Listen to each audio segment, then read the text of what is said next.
নমস্কার, healthy diet healthy smile চ্যানেলে আপনাদের স্বাগত। আমি মোনালিসা। আজকে এসে গেছি আপনাদের সঙ্গে আবার কিছু টিপস নিয়ে আলোচনা করার জন্য। আজকে যে প্রোটিন জাতীয় খাবার নিয়ে আমরা আজকে আলোচনা করব।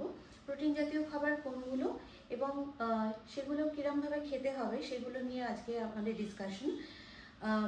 এবার প্রোটিন রিচ ফুড বলতে আমরা কোনগুলোকে বুঝি, যেমন ধরুন প্রাণীজ প্রোটিন বা অ্যানিমাল প্রোটিন, যেগুলো হচ্ছে ডিম, মাছ, চিকেন, এগুলো হচ্ছে অ্যানিমাল প্রোটিন, যেগুলোকে আমরা বলি ফার্স্ট ক্লাস প্রোটিন। এছাড়াও দুধ, ছানা, দই এগুলোও কিন্তু এই ক্লাসের মধ্যেই পড়ে। আর ভেজিটেবল প্রোটিন কোনগুলো? ডাল, সয়াবিন, মাশরুম, চানা, রাজমা এগুলো কিন্তু ভেজিটেরিয়ান সোর্সের মধ্যে পড়ে। সুতরাং এই ধরনের খাবারগুলো যদি আমরা আমাদের খাদ্য তালিকার মধ্যে রাখি, তাহলে কিন্তু আমরা এই খাবারগুলো থেকে কিছু পরিমাণ প্রোটিন পাই, মানে এগুলো হচ্ছে গুড কোয়ালিটি প্রোটিন।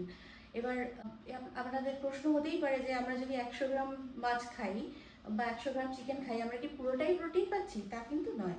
এর মধ্যে কিন্তু ধরুন 100 গ্রাম মাছ বা চিকেন খেলে ধরুন 16% মতো আমরা হয়তো প্রোটিন পাচ্ছি। সুতরাং পুরোটাই প্রোটিন পাচ্ছি তা নয়, কিন্তু যেটুকু পাচ্ছি সেটুকু কিন্তু খুব ভালো কোয়ালিটির প্রোটিন আমরা পাচ্ছি। এবার অনেকেরই ধারণা থাকে যে যারা ভেজিটেরিয়ান তারা বোধহয় ঠিকমতো প্রোটিন পায় না, মাছ মাংস খাচ্ছে না বলে প্রোটিন তারা পাচ্ছে না, কিন্তু তা কিন্তু নয়।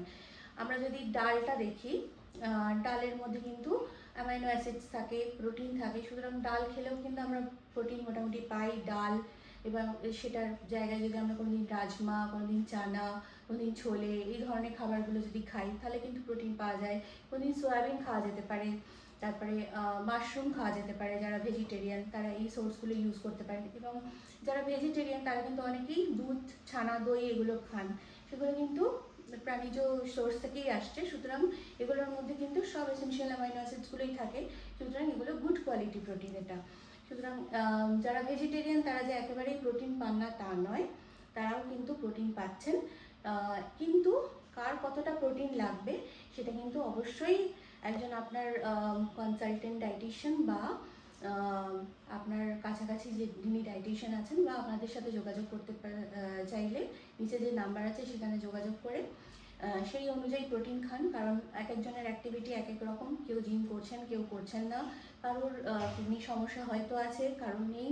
সুতরাং কার কতটা প্রোটিন লাগবে সেই হিসাবে প্রোটিন কিন্তু খেতে হবে। এবং প্রোটিনটা কখনো একটা মিলের মধ্যেই রাখবেন না, সব সময় প্রোটিনটাকে ডিস্ট্রিবিউট করে খাওয়ার চেষ্টা করবেন, তাহলে কিন্তু প্রোটিনের অ্যাবজর্পশনটা ভালো হবে। তো আজকের জন্য এইটুকুই। ভালো লাগলে অবশ্যই চ্যানেলটিকে সাবস্ক্রাইব করবেন, শেয়ার করবেন এবং অবশ্যই লাইক করবেন। Thank you.